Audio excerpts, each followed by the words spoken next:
Hey everyone, this video is going to go over the fourth sample essay that you've been assigned to read for the narrative essay project. So this one is covering Black Men in Public Space by Brent Staples. So just like I did with the first three essays, I'm going to go through the rhetorical situation with you and then highlight some of the really important elements of the essay, the things that I hope that you'll take from it.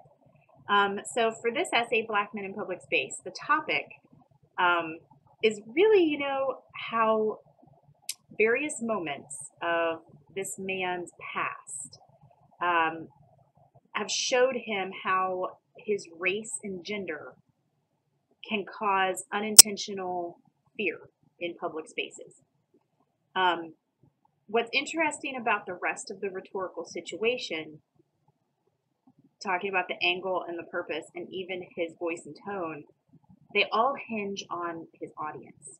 So usually I go topic, angle, purpose, audience, voice and tone, but this time I'm going to go topic, audience, angle, purpose, voice and tone.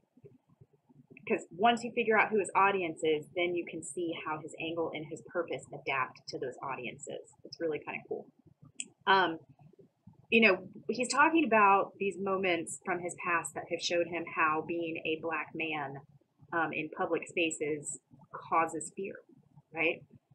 So who was he writing this for? If you read through all of the examples that he gives, these moments from his past, you start to see that his audience is completely divided down the middle.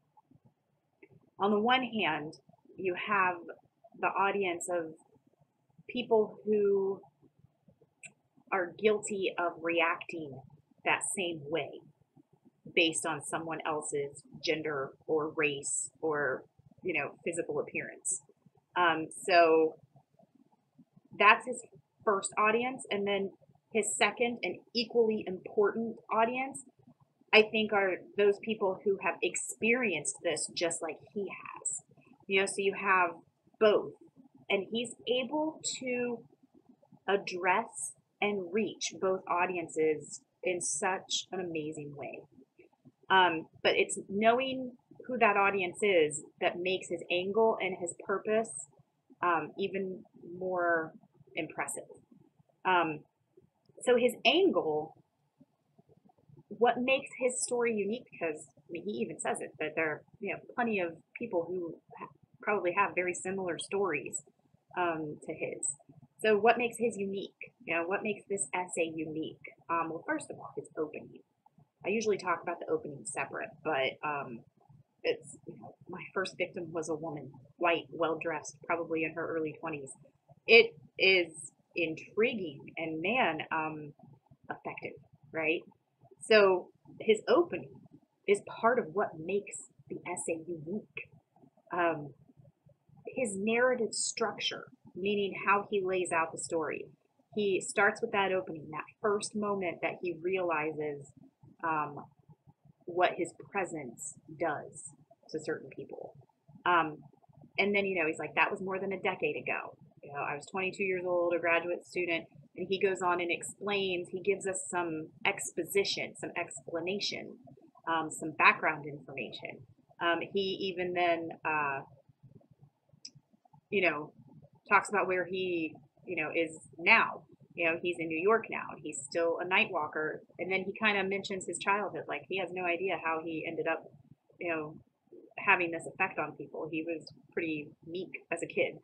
And then he gives us these three quick examples, right, of how his presence has affected people. And then he gives us his closing. So his narrative structure is pretty cool. He could have ended it much earlier than he did, but he gives us those three quick examples, and it just reinforces the point that he's trying to make. And then part of his angle, too, the thing that makes it so unique and special, is his ability to reach both of those audiences. Typically, we lean towards one or the other, and he doesn't. he is able to straddle them both, and it's so effective. He reaches both of them, I think, in a very profound way. His purpose, what is he hoping that we walk away with? Well, I think his purpose depends on which part of his audience you're a part of. I think, part of his purpose is to show how people's misperceptions affect innocent people, right? Um, he had no ill intentions whatsoever, but yet people think he does. And he wants us to see that that's not fair. On the other hand, speaking to the other half of his audience, people who have experienced it like he has, he's also trying to show how he copes with it. Because he even says in it there, like to get if you get too angry about it, it's just going to drive you crazy. So here's what I do instead. So it's almost like a scolding. It's maybe a harsh word, but like he's pointing out just some people in his audience where they're going wrong a little bit. Then he's pointing to the other part of his audience and saying, but you can't let yourself get too worked up about this. You have to go on about your life. And here's a way that you can do that. Here's what I do. So it's pretty interesting that, his audience seems to be, comprised of two very significant groups of people. And he's able to design the essay so that both groups walk away with a deeper thought, if you will. So that's kind of cool. His tone is very formal, but also intimate as well. It's interesting. It's formal because he has such a cool vocabulary that he's using. It's almost like there's parts of this that, even though it's prose, it's sentences, it's paragraphs, there's sections of it that sound like poetry. It's so beautiful. So that's definitely part of his tone, is that very articulate and formal aspect, but also very conversational and intimate at the same time. Going back to his opening, I already mentioned it. That's one of the things that makes it so special and unique. But that is just such a cool way to grab your reader's attention. My first victim was a woman. So it sets us up to think the worst of him, right? And then, of course, he flips it on us, and we realize that he is actually the victim, right? He's the victim of, people's stereotypes and prejudices. And so that's a very clever way to hook us and then have us feel something, in the process. His details and his word choice, I mean, it's just stellar. He talks about right in the beginning, being in Hyde Park, a relatively affluent neighborhood in an otherwise mean, impoverished section of Chicago. It's poetry. He was a broad 6 feet 2 inches with a beard and billowing hair, a bulky military jacket. Like, I can totally imagine that. I can see it in my mind. I love this line here where, he says, it was in the echo of that terrified woman's footfalls that I first began to know the unwieldy inheritance I'd come into, the ability to alter public spaces in ugly ways. It's beautiful. What else does he say? She thought that she was about to be attacked. And he says, suffering a bout of insomnia, however, I was stalking sleep, not defenseless wayfarers. So a clever play on those words there. Her flight made me feel like an accomplice in tyranny. It's just beautiful. Where fear and weapons meet, such a cool phrase. When he talks about, how the women will walk by with their purse straps strung over their chests, bandolier style, I can totally see that image also. So he has some moments of very cool description, but also just very beautiful language that I think has an emotional impact in some ways. His narrative structure is really the thing, though, that intrigues me about this. That opening is so cool. And then, like I said, he gives us a lot of exposition, where he's just kind of explaining and giving us the context and background information um, that goes with that first opening moment. Um, he even takes us to his childhood, right? Just a very brief paragraph about how he grew up. And then again, those three quick moments of examples that just reinforce the point he's trying to make, um, when he's running through to his editor's office, um, when oh yeah, when he was in the jewelry store before waiting to go in for to do his interview, and the owner came back with the dog, the Doberman Pinscher, and then the other guy's story, his friend who was actually mistaken for the murderer that he was in town investigating, doing a story on, which is just crazy.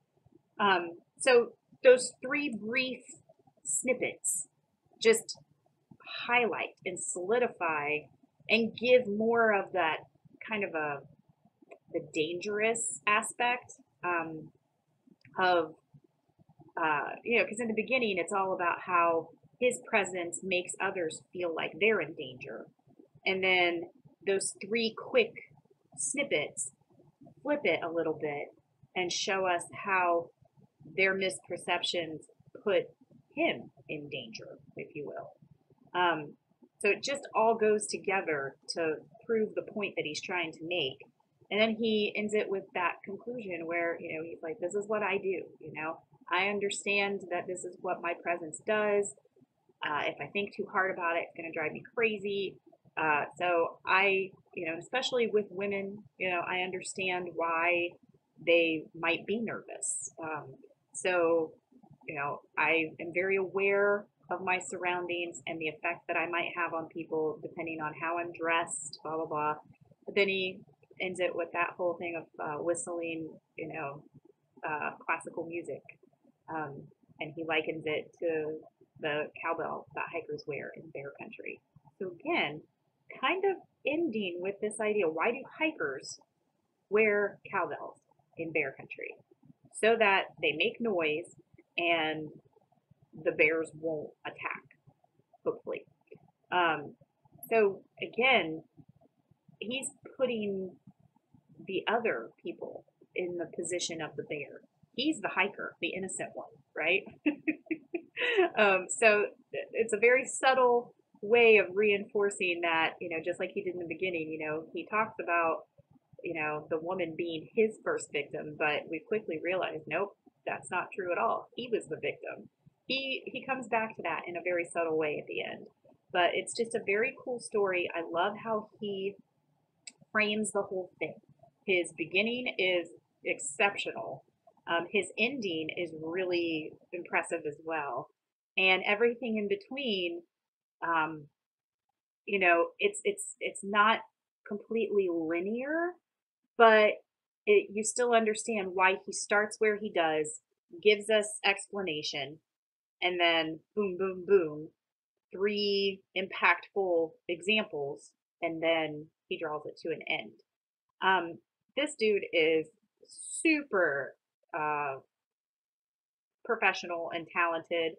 So this is not necessarily something that I would expect, um, non-professional writers to produce. But what I do want you to get from it is how he plays around with the layout of the story, and how he hooks us right away with that opening.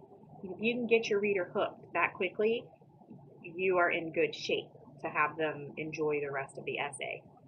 You obviously have to make sure that the middle part of the essay is just as good, but at least you've got their attention and you stand a chance of keeping their attention. So one of my favorites that I have students read, I think it's fantastic. It's really cool how he plays to two different audiences, and you don't even realize sometimes that he is addressing two completely different audiences. He's so effective at it. But I think the framework and the opening are the two big things that I would take away from this one.